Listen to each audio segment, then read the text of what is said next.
So we had to shut it down. This is why I go back to natural rights, how we were founded, the kind of country we are that I want to leave to my children. Yes, ma'am.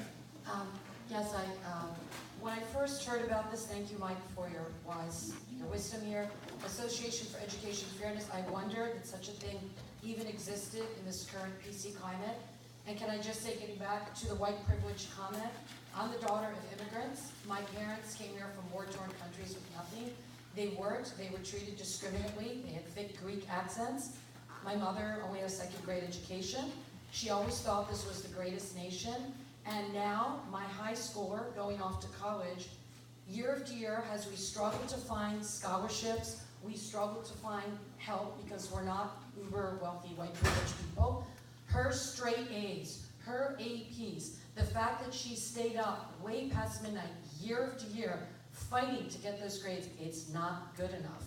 But when you look at what colleges provide to non-American illegal aliens, a full ride, a full scholarship, that our tax dollars, that our country, that we as Americans or legal immigrants are paying for, it's not correct. It's part of this whole diversity obsession. And I'm glad you brought up Howard Zinn. 1/3 of the AP World History exams, AP World, my daughter teases me, I always got the acronym incorrect, use his material. He was a card-carrying member of the Communist Party in New York. He despises America. My child comes home and laughs because she knows the difference. She's taught the truth at home. Many of our neighbors, our children, they're not hearing the truth. So if you think 1/3 of future American citizens, voters, policymakers, teachers, what have you, spouses of your kids are going to be indoctrinated like this, it's scary. In his books, he teaches the Revolutionary War, World War I, etc., are all about white men wanting power, nothing else. It's very disturbing. Again, think about that. Coleman, who I'm sure you know, Mike, was a member of the College Board under Obama, said, I grew up with white privilege. I'm going to make sure that these AP exams, the College Board has a lot of power in this country, and we as parents need to be concerned about that. They're not voted in. They determine the AP exam, so it's very biased, it's very skewed. My daughter would deliberately put the example she doesn't agree with just to get the grade. This is what we're living with. And again, as far as white privilege, if you go to Campus Reform or Campus Wire, it's out of the Leadership Institute of Northern Virginia, you will see how there is no diversity of opinion. They ram down our kids' throats every day. If you're white, if you're smart, you're evil. Their belief is, you're white, your DNA makes you racist. How is that freedom of thought? How is that diversity? You know, like, again, we see it every day. It's really appalling. And they teach also, oh, Asian Americans, oh, you're all so smart, you're all so successful. This is not America. And we need to really fight back as citizens. And that's all I have to say. Thank you. Thank you. Thank you for reminding me about what immigrants went through. If you do the research and you look at, there's a Twitter account called Old Pigs Archive. They run really good pictures. And they're often running pictures of Jewish kids and Italian kids and Irish kids in the Bowery in New York in the anywhere from 1890 to 1930. They led horrible lives. If you were a Russian family, a Jewish family who came in with 5 or 6 kids, and either the father or the mother died, something that used to happen a lot in those days, you had to pick one kid, 1 or 2 kids, to keep, and the rest had to be put in the Jewish orphanage, because neither the father nor the mother were able to raise, without the help of their spouse, 5 or 6 kids.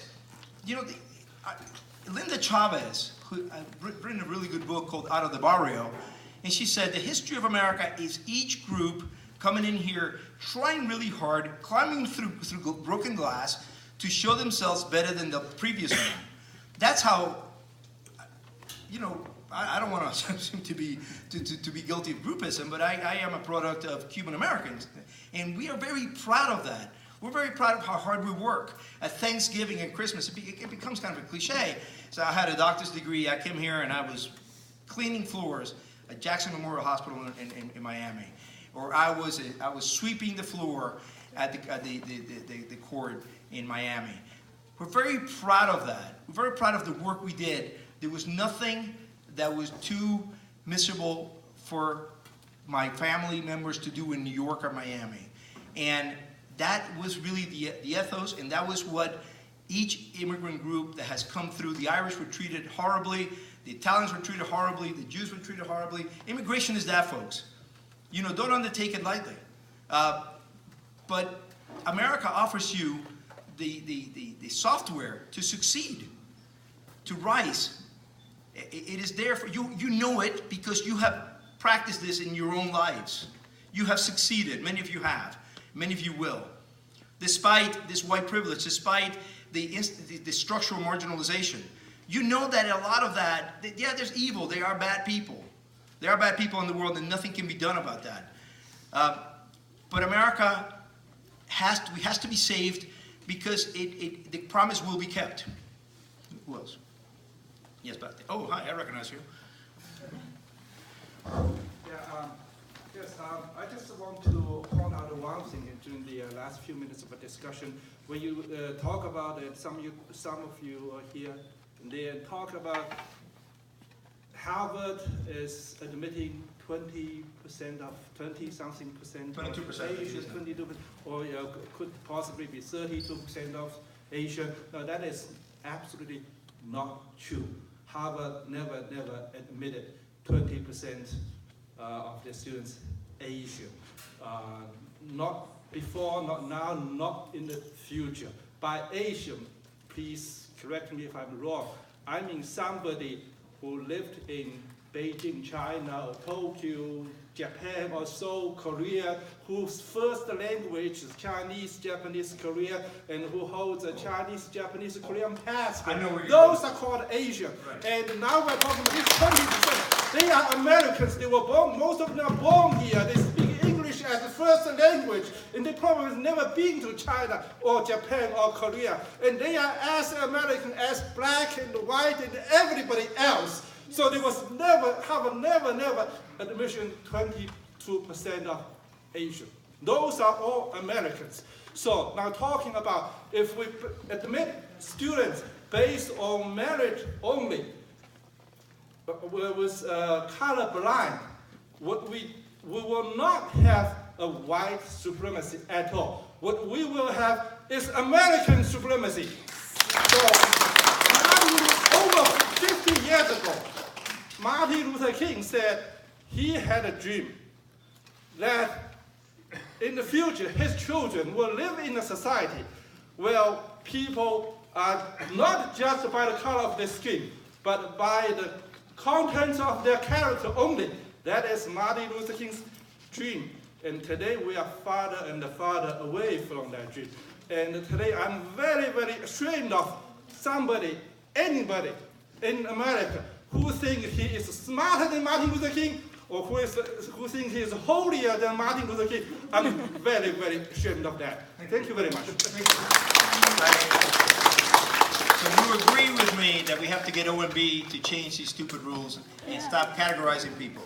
I'll take two more questions because I'm getting a little bit, I don't mean to partake in ageism, but I am getting tired.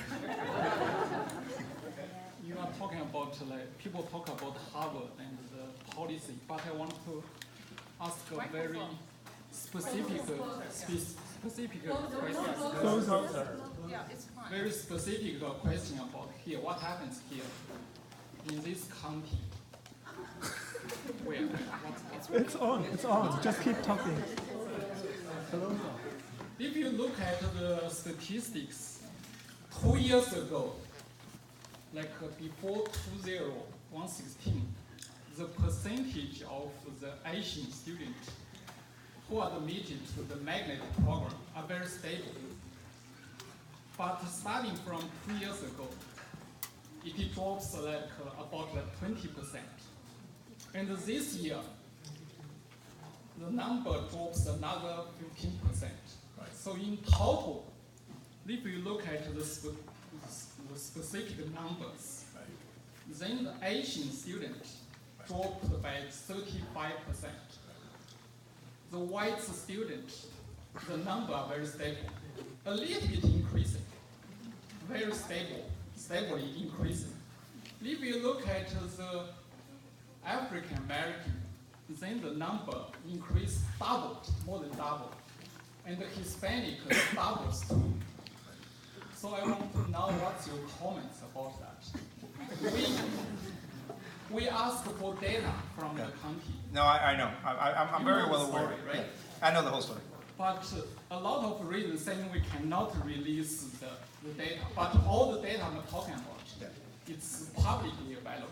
I know. I can show you I can show people then, but the problem is why only Asian American students, Right. the number and percentage Right. sharply decrease. What is your first name? Ruzong. Luto. Look, I obviously agree with you. I know the situation. But I'll be honest with you. I don't know the situation as well as you do. You're very involved in this. I came here to speak to you about a situation that I know well, which is the historical genesis of this and what will happen. I can only tell you that what is happening here in MoCo is a result of what I explained to you. It is part of this whole, of the large thing. And the Obama administration guidance was about K through 12. So what you're suffering here is identity politics and racial preferences being practiced at K through 12, if that is what is happening. Now, when Montgomery County says we cannot reveal this information because it is individual, that is exactly what Harvard says. Harvard fought really hard for the data not to be released in Boston on June 5th. Believe me, they fought really because they knew they were going to be embarrassed. They knew how embarrassing it was. And they said, no, no, no, this is individual. And the judge, no, they allowed it. So all of this came out, and more will come out during the trial. And you're right, this is not breaking individual. What you want to know is the big numbers. You don't want to know how someone did individually in his or her test. So I can't tell you what to do. I can't tell you what to do with Montgomery County. I can tell you what to do with your local politician, as I started by saying.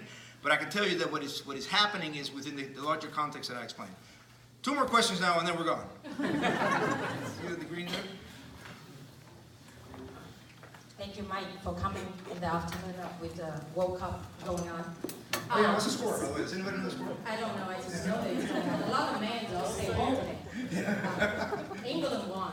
England won. Yeah, no, I did a radio interview while I was watching the game.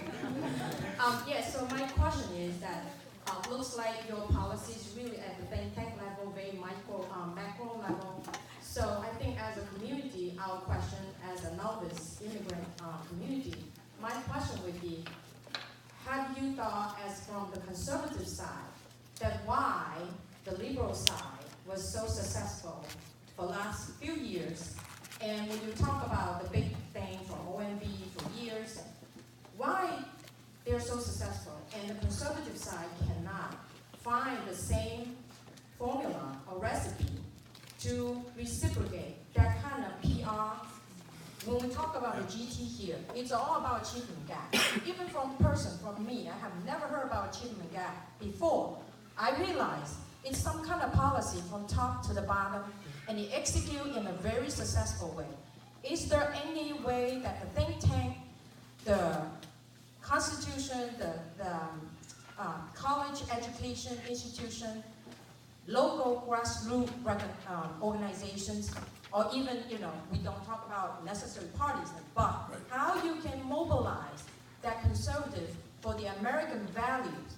Those are all American values. Why those right values, like what you say, are losing in the fights? Why? And how can you be catching the tie now with that to win the fight? Why are liberals so successful? Why is the left so successful? Why did Mao beat Chiang Kai-shek? Look, I always tell people that there are 2 sides. This is an old British joke, which comes down to America. There is the evil side and there's the stupid side. And I won't tell you which side is which, but I'm a proud member of the stupid side. And sometimes we do something that is both evil and stupid, and they call it bipartisanship. Look, the left figured this out in the 60s, that taking over the institutions was the way to go. In fact, Rudi Deutsch, the Long March, I just referred to Mao, the Long March in China, I don't need to tell you about the Long March, you know it very well. Rudi Deutschke, a German activist in the 60s associated with the Frankfurt School, said what we need is a long march through the institutions. Google that, the long march through the institutions. They took over the institutions. They took over the schools. They took over what our kids learn. And this is what they're learning. Millennials don't know anything about communism. They think socialism is free stuff. They think it has never been tried anywhere. Why don't we try it here again? It has failed. It has a perfect record of failure. It has failed in China. It has failed in Africa. It has failed in the Caribbean. It has failed in Europe. Germany, the most productive nation on earth. East Germany was a failure. You know, communism fails in Germany. It can't even get Germany right. And yet they keep wanting to bring it here. And they took over the universities. And I think that's my only answer. And they really did, by the way. Bill Ayers, the terrorist in Chicago, when he gave up his terrorist ways, what did he do? He became a teacher of teachers. Okay? Now, one more question, and that's it. Curtin. Anybody else who wants to have something? How can we take that back? I can't do it. I'm here on a Saturday. You know, when I go to my children's meets, I take papers, which I read. I take a yellow magic marker, and I'm constantly working. You know, we at the Heritage Foundation are constantly working. We believe we have the right ideas, and we are proposing things all the time, and I want to engage the left. You know, I speak left. I was a journalist for 20 years. If I didn't have liberal friends, I wouldn't have any friends. And I'm always willing to listen to them and engage them in conversation, but always because I want to propose what I am saying, the policy recommendations. But you asked the question already, so you get the last question. So you mentioned earlier that the Jewish people had similar situation in the education unfairness. Yes. Were they able to fight for it? Were they successful? If they were there lessons that we can learn from? Well, obviously it ended. It ended, I think, in the 30s and 40s when it became just too unseemly for Harvard to continue to be doing this, and for all the elite schools to continue to be doing this. You know, it just the lessons learned is what's being done right now. This Harvard case, I think, is really, really important. It's not the only case. You know, racial preferences, affirmative action are going to come to the Supreme Court again. That is predictable. You are predicting it here, just like I predicted that Croatia is going to beat Russia. That will happen. And one day, when Fisher, what was it, Fisher or Grutter? I forget. Oh, it was Grutter. Senator O'Connor said in 2003, when she wrote her decision, said this can only continue for 25 more years. At the end, we're done. And what Justice Roberts, the Chief Justice who disagreed, said, you know, if we want to end discrimination on the basis of race, perhaps we should stop discriminating on the basis of race. Yeah. And that is what I'm proposing, and that's the thought I'm going to leave you with today. Eva, thank you.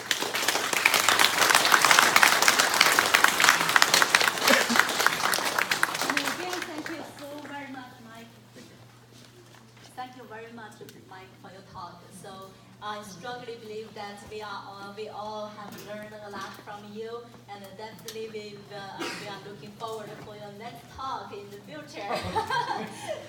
Thank you everyone for your coming. So you all have a great evening. Thank you.